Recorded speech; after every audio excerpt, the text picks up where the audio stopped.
શ્રી ગણેશાય નમઃ. આપણી YouTube channel ભક્તિ સત્સંગમાં આપનું સ્વાગત છે. આજના વિડીયોમાં આપણે સાંભળીશું ચૈત્ર માસના શુક્લ પક્ષની એકાદશી, સર્વકામના પૂર્ણ કરનાર, પાપોને નષ્ટ કરનાર, પુણ્ય આપનાર કામદા એકાદશીની વ્રત કથા, મહિમા, પૂજા વિધિ તથા આજના ખાસ ઉપાયો. શ્રી કૃષ્ણ ગોવિંદ હરે મુરારી, હે નાથ નારાયણ વાસુદેવા, વટસ્ય પત્રસ્ય પુટે શયાનમ, બાલ મુકુંદ મનસા સ્મરામી. બોલો ભગવાન પરમ ગુરુ શ્રી કૃષ્ણની જય. એકાદશી એટલે 11મી તિથિ, જે મહિનામાં 2 વખત આવે છે, સુદ પક્ષ અને વદ પક્ષ. બંને તિથિના સ્વામી ભગવાન શ્રી હરિ નારાયણ છે, ભગવાન શ્રી કૃષ્ણ છે. આ એકાદશીનું મહાત્મય ભગવાન શ્રી કૃષ્ણએ યુધિષ્ઠિરને કહી સંભળાવ્યું છે, જે સમસ્ત પાપ નષ્ટ કરનાર, અંતે મોક્ષ આપનાર છે. ભૂયોનિમાં ગયેલા જીવને પણ મુક્તિ મળે છે. કામદા એકાદશી અર્થાત કામ પૂર્ણ કરનાર એકાદશી, જે પાપોને હરનારી છે અને અંતે મોક્ષ ફળ આપનારી છે. એવી ભગવાન શ્રી નારાયણને પ્રિય આ એકાદશીની તિથિ છે, જેમાં ભક્તો મનોવાંછિત ફળની પ્રાપ્તિ અર્થે વ્રત, જપ, તપ, ઉપવાસ ભગવાન શ્રી નારાયણનું કરે છે. ભગવાન શ્રી કૃષ્ણનું પૂજન કરે છે. ભગવાન શ્રી રામજીનું પૂજન કરી શકાય છે. ભગવાન નારાયણનું જે ઈષ્ટ સ્વરૂપ હોય તેની પૂજા અર્ચના કરી શકાય છે. આમ કરવાથી આપણું હૃદય, મન તથા બુદ્ધિ, વાણી પવિત્ર થાય છે. ભગવાનનું નામ જપ કરવાથી આ ભવસાગરથી પાર ઉતરી જવાય છે. કારણ કે કહેવાય છે ને કે કલયુગ કેવલ નામ ધારા, સુમરી સુમરી નર ઉતરે હી પારા. માટે ભગવાનનું નામ જપ કરવા માત્રથી જ આ કળિયુગમાં બેડો પાર થઈ જશે. સાથે જ આપણે ધર્મમય વર્તન કરવાનું છે. આપણા કર્મને શુદ્ધ રાખવાના છે. કારણ કે આપણે જો ભગવાનની પૂજા અર્ચના ન કરી શકીએ, વ્રત ઉપવાસ ન કરી શકીએ, એવું પણ બને ત્યારે આપણે આપણું કલ્યાણ કેવી રીતે કરીએ? તો આ જ એક વાત છે કે ભગવાન શ્રી હરિના નામ જપ કરીએ અથવા આપણા ઈષ્ટદેવના નામ જપ કરીએ અને ધર્મમય જીવન શાસ્ત્રોને અનુકૂળ જીવન જીવીએ, જેથી પ્રભુની પ્રસન્નતા પ્રાપ્ત થાય અને અંત સમયે પીડાવું ન પડે. આરામથી આ દેહ છૂટી જાય અને ભગવાનના ધામમાં પહોંચી જવાય. કારણ કે આ સંસાર તે કર્મફળ દેનાર એક મેદાન છે, જ્યાં આપણે આપણી જાતને સાબિત કરવાની છે. જેમાં જો આપણે પરીક્ષામાં પાસ થઈ ગયા તો શુભ ફળની પ્રાપ્તિ થાય છે, અને આપણે મોહમાયા, અહંકાર આદિમાં ફસાઈ ગયા તો આપણે દલદલમાં પણ ફસાવું પડે છે. અહીંથી જે કંઈ પ્રાપ્ત થાય છે તે અહીં જ મૂકીને જવાનું છે. આપણે એક ધર્મશાળામાં જેમ રહીએ છીએ તે જ રીતે આ ધરતીલોક ઉપર આવ્યા છીએ. જેવા આવ્યા તેવું જવાનું છે. માટે એ વચ્ચેનો જે સમયગાળો છે, જેમાં આપણે જાગૃત અવસ્થામાં માનીએ છીએ, તેમાં આપણે આપણા કર્મોના ફળને ભોગવવાના છે, અને તે પણ ધર્મમય આચરણ સાથે. એટલા માટે આપણે આપણા કર્મોની સાથે પ્રભુની ભક્તિ પણ કરીએ છીએ. કારણ કે આપણા ઋષિમુનિઓએ પાપ, પુણ્ય, સ્વર્ગ, નર્ક આદિનો વિચાર ધ્યાનમાં લઈને મનુષ્યને સારા માર્ગે ચાલવા માટે, સારા કર્મ કરવા માટે વ્રત, જપ, તપ, ઉપવાસનું જે સૂચન આપેલું છે, તેમાં એકાદશીનું મહાત્મય ઘણું છે. જે મહિનામાં 2 વખત આ તિથિ આવે છે અને વર્ષની કુલ 24 એકાદશી થાય છે. જ્યારે પુરુષોત્તમ માસ આવે છે ત્યારે 2 એકાદશી એ કુલ 26 એકાદશી થાય છે. અને જો આ 26 એકાદશીનું વ્રત ના થાય તો દેવ ઉઠની એકાદશી અને દેવ સૈની એકાદશીનું વ્રત પણ કરી શકાય છે. અને એ પણ ના થાય તો માત્ર પ્રભુનું નામ જપ કરી શકાય છે. તીર્થ સ્થાનોમાં જઈને પણ આપણે સ્નાન કરી શકીએ છીએ અને ઘરે પણ આપણે પવિત્ર તીર્થોનું સ્મરણ કરીને સ્નાન દાન જપ કરી શકીએ છીએ.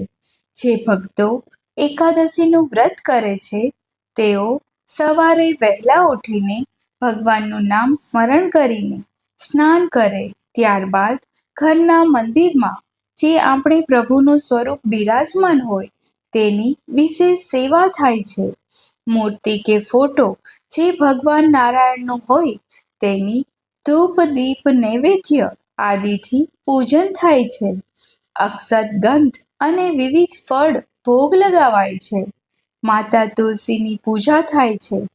પીપળાના વૃક્ષની પૂજન અને ત્યારબાદ તુલસીની પૂજા અર્ચના કરવી જોઈએ, કારણ કે આપણે તુલસી દલને ભગવાનના શ્રી ચરણોમાં ધરીએ છીએ ત્યારે પ્રભુ સેવાનો સ્વીકાર કરે છે. માટે તુલસીજીને દીપદાન કરવું જોઈએ. પીપળાના વૃક્ષનું થડમાં જળ અર્પિત કરીને પિતૃઓનું સ્મરણ કરવું જોઈએ અને ગીતાજીનો પાઠ કરવો જોઈએ.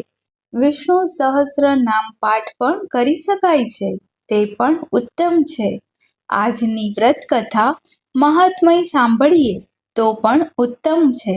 ભગવાન શ્રી હરિનારાયણનું પૂજન થઈ ગયા પછી ભગવાનને પ્રિય એવા આ એકાદશીના દિવસે આપણે જે કાંઈ આપણાથી થાય તે દાન પુણ્ય કરવું.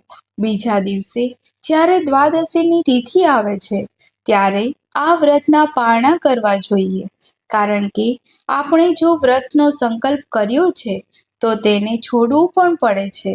માટે પારણામાં પણ જે થાય તે દાન પુણ્ય કરવું અને પ્રભુનું નામ જપ કરવું. જો પ્રભુની પૂજા અર્ચના ન થાય તો સારા કર્મ કરવા જોઈએ, કારણ કે તે શુભ કર્મ પણ ધર્મમય છે. પ્રભુનું સાક્ષાત સ્વરૂપ છે.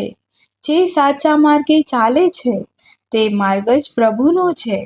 માટે પ્રભુની પ્રસન્નતા અર્થે આ બધા ધર્મમય કાર્ય કરતા રહેવા જોઈએ. આ રીતે એકાદશીનું વ્રત કરવાથી લાભ ફળ જીવનમાં અવશ્ય પ્રાપ્ત થાય છે. સ્કંદ પુરાણમાં કહ્યું છે કે મોટી આપત્તિ વખતે, હર્ષ વખતે પણ એકાદશીનું વ્રત છોડવું ન જોઈએ. જે વિષ્ણુ દીક્ષાવાળા છે તે વૈષ્ણવ કહેવાય છે. તેઓએ તો આ મહિનાની બંને એકાદશીનું વ્રત કરવું જોઈએ. તેમાં ભગવાન શ્રી હરિનું પૂજન કરવાથી વિશેષ ફળની પ્રાપ્તિ થાય છે. આરોગ્ય, સૌભાગ્ય, યશ, કીર્તિ પ્રાપ્ત થાય છે.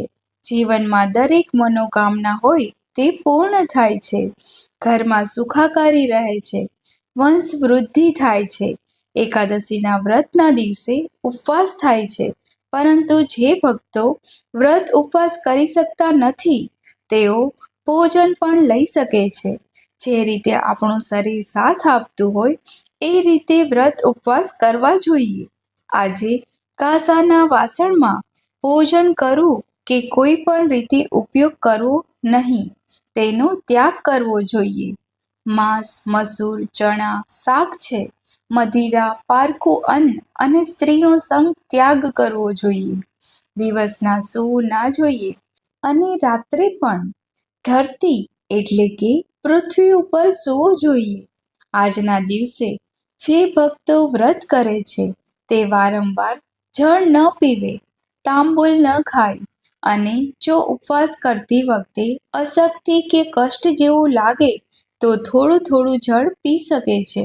વિષ્ણુ રહસ્યમાં વચન છે કે વ્રતવાળા મનુષ્યએ શરીર પર તેલ ચોપડવું જોઈએ નહીં, માથામાં પણ તેલ લગાડવું નહીં. આજના દિવસે કોઈ પણ જાતનો લેપ પણ કરવો નહીં. ચોરી, હિંસા આદિ પાપોના નિવારણ માટે પણ એકાદશીના વ્રતના દિવસે વિષ્ણુ નામ જપ કરવો જોઈએ. પવિત્ર થઈને ભગવાન શ્રી હરિનો અષ્ટાક્ષર મંત્રનો જાપ કરવો જોઈએ. ઓમ નમો નારાયણાય. ભગવાન શ્રી નારાયણને પ્રાર્થના કરાય છે કે હે પ્રભુ, મેં આજે આપનું એકાદશીનું વ્રત કર્યું છે. હે નાથ, હું બારસના દિવસે પારણું કરીશ. હું આપની શરણમાં છું. હે પ્રભુ, મારી સેવાનો સ્વીકાર કરજો.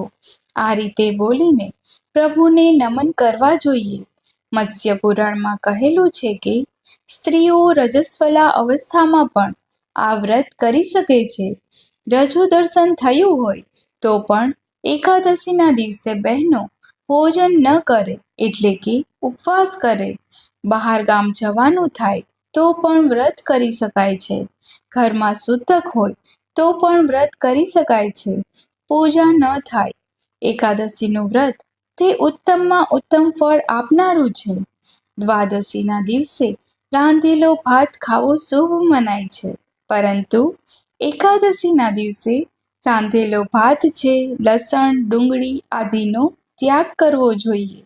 વ્રતનો સંકલ્પ સવારે પૂજા કરતી વખતે જ લેવો જોઈએ કે પોતે વ્રત કેવી રીતે કરવા માંગે છે. એકાદશીનું વ્રત આમ તો 3 પ્રકારે થાય છે. એક તો ઉપવાસ, એક તો નિરાહાર અને એક છે એક ટાઈમ ભોજન. જે લોકોનું શરીર સાથ આપતું નથી, બાળકો, વૃદ્ધો અથવા ગર્ભવતી મહિલાઓ છે, અથવા કામકાજી ભાઈઓ બહેનો છે, તો તેઓએ એક ટાઈમ ભોજન લઈ શકે છે. શરીરની માંગ પણ પૂરી કરવી પડે છે. શક્તિ હોય તો વ્રત જપ તપ થાય છે, કર્મ થાય છે. શરીર જ સાથ ન આપે તો આપણે અસમર્થ થઈ જઈએ છીએ. શરીર સાધનરૂપ છે, માટે શરીરનું પહેલા ધ્યાન રાખવું. એટલા માટે એક ટાઈમ ભોજન સાંજના સમયે લઈ શકાય છે. તેમાં ખાસ કરીને સાત્વિકતા જાળવવી જોઈએ. અને જો વ્રત ન થાય તો ચિંતા ન કરવી. પ્રભુનું નામ જપ હૃદય મનથી કરવું. ભાવ સારો રાખવો. તલ મેળવીને જળથી સ્નાન કરવું જોઈએ. આમ કરવાથી જાણે અજાણે થયેલા દોષ પાપોમાંથી મુક્તિ મળે છે. આજના દિવસે ભગવાન સૂર્યનારાયણ દેવને તલની ચપટી નાખીને અર્ધ્ય આપવું જોઈએ. પ્રભુને અર્ધ્ય આપીને ગાયત્રી મંત્ર જપી શકાય છે, અથવા ભગવાન વિષ્ણુનો કોઈ પણ મંત્ર જપી શકાય છે. સાક્ષાત પ્રભુનું સ્વરૂપ સૂર્યનારાયણ દેવ છે. આજના દિવસે આપણે પિતૃ નિમિત્તે પણ એકાદશીનું વ્રત કરી શકીએ છીએ. ગીતાજીનો પાઠ કરી શકીએ છીએ, સાંભળી શકીએ છીએ. તે વ્રતનું દાન પણ કરી શકીએ છીએ. તે રીતે સંકલ્પ કરવો જોઈએ. આ વ્રત ભગવાન શ્રી હરિને પ્રિય હોય માટે આજે અમુક નિયમ પણ લેવાના હોય છે. જેમ કે શરીરમાં સાબુનો ઉપયોગ ન કરવો જોઈએ.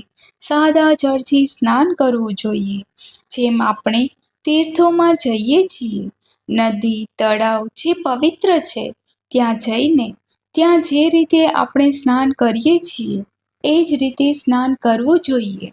આજે નખ વાળ કાપવા નહીં. ઘરની વધુ પડતી સફાઈ, એટલે કે આપણે જે આખા ઘરની સફાઈ દિવાળી વખતે કરીએ છીએ એ રીતે અમાવસ્યાના દિવસે કરીએ છીએ એવી રીતે સફાઈ ન કરવી. આજે બ્રહ્મચર્યનું પાલન કરવું. ક્રોધથી બચવું. કોઈની નિંદા કુથલીથી બચવું. આજે ભગવાનને અર્પિત કરેલો પ્રસાદ ભોગ લઈ શકાય છે. એકાદશીના દિવસે વ્રતધારીએ ગાજર, ગોભી, પાલક, રીંગણા અને ચણા, મસૂરની દાળ આદિનો ત્યાગ કરવો જોઈએ. જ્યારે મનુષ્ય એકલું પડે છે ત્યારે પ્રભુનું સ્મરણ થાય છે. દુઃખમાં પ્રભુનું સ્મરણ થાય છે, પરંતુ સુખમાં પણ જો પ્રભુનું સ્મરણ થઈ જાય તો ઉત્તમમાં ઉત્તમ ગતિની પ્રાપ્તિ થાય છે. સ્વાર્થવશ તો સર્વ કોઈ ભક્તિ કરતા હોય. ભગવાન શ્રી કૃષ્ણએ ગીતાજીમાં કહ્યું છે કે મને 4 પ્રકારના ભક્તો ભજે છે. એક તો આર્ત એટલે કે દુઃખી. એક તો જેમની મનોકામના પૂર્ણ થતી નથી એ. એક તો મોક્ષ પ્રાપ્ત કરવા ઈચ્છે છે એ. અને એક જ્ઞાની ભક્ત.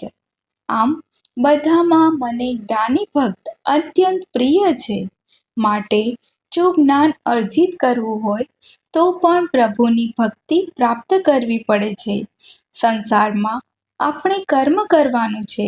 ભગવાને આપણને સોંપ્યું છે તે પાત્રને સારી રીતે ભજવવાનું છે. એટલે મુક્તિ આપોઆપ જ મળશે. કોઈ ચિંતા કરવાની જરૂર નથી. ધર્મના માર્ગ ઉપર ચાલો, સત્યના માર્ગ ઉપર ચાલીએ એટલે પ્રભુ કૃપા અવશ્ય કરે છે. અને એકાદશીના દિવસે આપણે બની શકે તો ગાય માતાને જ નહીં પરંતુ દરેક પશુ પક્ષીની સેવા કરવી જોઈએ. આમ તો નિત્ય કરવી જોઈએ. મનુષ્યનો ધર્મ છે. કોઈ ઉછીનું ઉધાર લઈને દાન પુણ્ય કરવાની આવશ્યકતા નથી, પરંતુ આપણી પાસે જો હોય તો પશુ પક્ષીની સેવા અવશ્ય કરવી, જરૂરિયાતમંદને દાન પુણ્ય અવશ્ય કરવું. આમ એકાદશીનું ઘણું મહાત્મય છે. હવે આપણે સાંભળીએ આ એકાદશીની વ્રત કથા. બોલો ભગવાન શ્રી લક્ષ્મીપતિ નારાયણની જય. એક વખત ધર્મરાજ યુધિષ્ઠિર ભગવાન શ્રી કૃષ્ણને કહે છે કે, હે પ્રભુ, તમને કોટી કોટી પ્રણામ છે. હું તમને પ્રાર્થના કરું છું કે તમે કૃપા કરીને ચૈત્ર માસના એકાદશીનું વર્ણન કરો. આ સાંભળીને ભગવાન શ્રી કૃષ્ણ કહે છે કે, હે રાજન, હું તમને એક પ્રાચીન વાત કહું છું.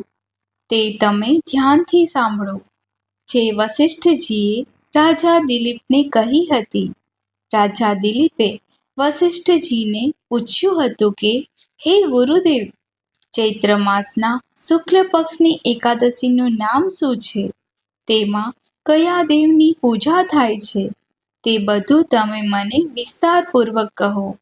આ સાંભળીને મહર્ષિ વસિષ્ઠજી કહે છે કે, હે રાજન, ચૈત્ર માસના શુક્લ પક્ષની એકાદશીનું નામ કામદા એકાદશી છે. તે બધા પાપોને નષ્ટ કરનારી છે. તેના પુણ્યના પ્રભાવથી સમસ્ત પાપ નષ્ટ થઈને સંતાનની પ્રાપ્તિ કરાવે છે. આ વ્રતથી કોયોની છૂટી જાય છે અને અંતમાં સ્વર્ગની પ્રાપ્તિ થાય છે. હવે હું આ એકાદશીનું મહાત્મય કહું છું, તે તમે સાંભળો. આમ કહીને વસિષ્ઠજી ઋષિ દિલીપ રાજાને આ એકાદશીનું મહાત્મય કહેવા લાગ્યા. પ્રાચીન કાળમાં ભોગીપુર નામનું એક નગર હતું. ત્યાં અનેક ઐશ્વર્યથી યુક્ત પુંડરીક નામના રાજા રાજ્ય કરતા હતા. ત્યાં અનેક અપ્સરાઓ, ગંધર્વ, કિન્નર આદિ વાસ કરતા હતા. એક જગ્યા પર લલિત અને લલિતા નામના સ્ત્રી પુરુષ અત્યંત વૈભવશાળી ઘરમાં નિવાસ કરતા હતા, વિહાર કરતા હતા. તે બંને એકબીજાથી ખૂબ જ પ્રેમ કરતા હતા અને અલગ થતા વ્યાકુળ થઈ જતા હતા.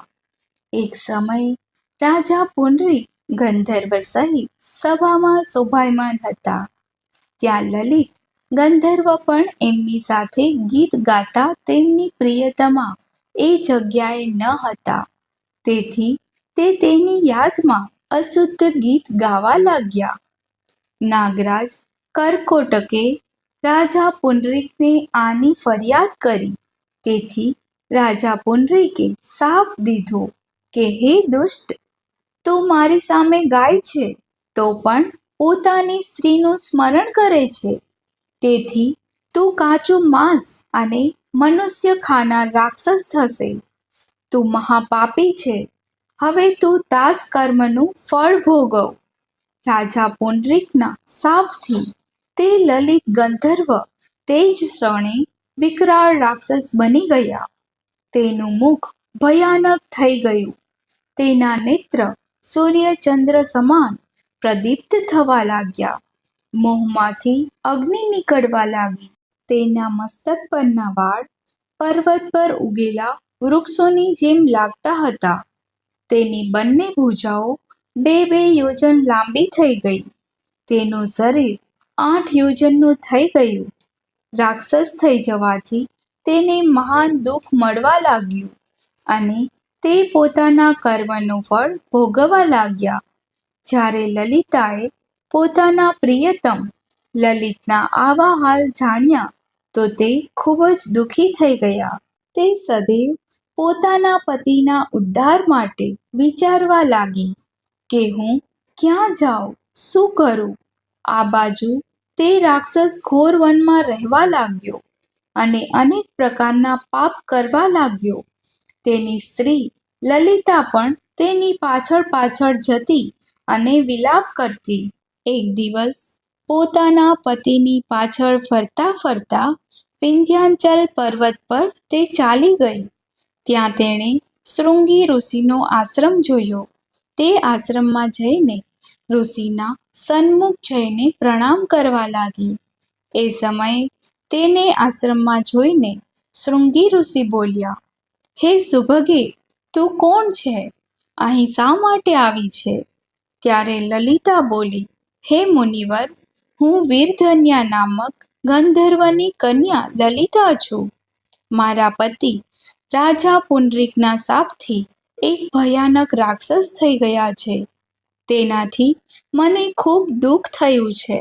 તમે તેને રાક્ષસ યોનિમાંથી છૂટવાનો કોઈ ઉપાય બતાવો.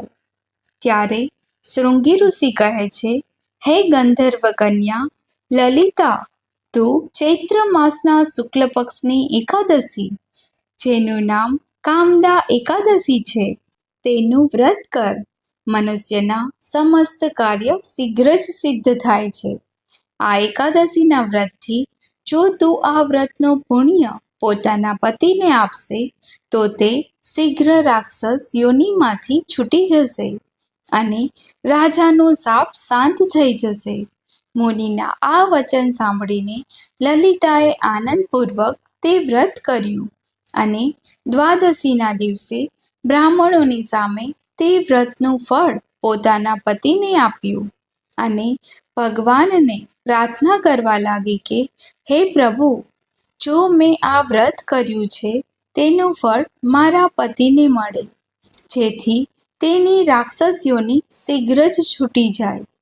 એકાદશીનું ફળ દેતા જ તેનો પતિ રાક્ષસ યોનિમાં હતો તે તુરંત જ છૂટી ગયો, પોતાના મૂળ સ્વરૂપમાં આવી ગયો. તે અનેક સુંદર વસ્ત્ર અને આભૂષણો યુક્ત થઈ ગયો.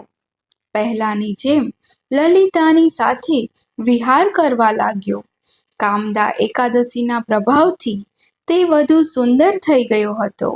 તેઓ પુષ્પક વિમાનમાં બેસીને સ્વર્ગલોકમાં ચાલ્યા ગયા. ભગવાન શ્રી કૃષ્ણ યુધિષ્ઠિરને કહે છે, હે રાજન, આમ આ કામદા એકાદશી અવશ્ય પ્રયત્નથી કરવી જોઈએ. હે રાજન, લોકોના કલ્યાણ માટે બ્રહ્મ હત્યાને દૂર કરનારી અને પિશાચપણાનો નાશ કરનારી આ કામદા નામની એકાદશીની કથા અને મહાત્મય જો તમને કહી સંભળાવી, સ્થાવર અને જંગનાત્મક એવા ત્રણેય લોકમાં આ એકાદશીથી ઉત્તમ બીજું કાંઈ નથી. આ કથાના પાઠથી અથવા સાંભળવાથી વાજપેયી યજ્ઞનું ફળ પ્રાપ્ત થાય છે. એવી રીતે વરાહ પુરાણમાં ચૈત્ર માસના શુક્લ પક્ષની કામદા નામની એકાદશીનું મહાત્મય કહેલું છે. બોલો ભગવાન લક્ષ્મીપતિ નારાયણની જય. મંગલમ ભગવાન વિષ્ણુ મંગલમ ગરુડધ્વજ મંગલમ પુંડરીકાક્ષ મંગલાયતનો હરિ. બોલો મંગલ મૂર્તિ ભગવાન શ્રી લક્ષ્મી નારાયણ દેવની જય. આપ સર્વને કામદા એકાદશીની હાર્દિક શુભકામના. જય માતાજી, જય શ્રી કૃષ્ણ.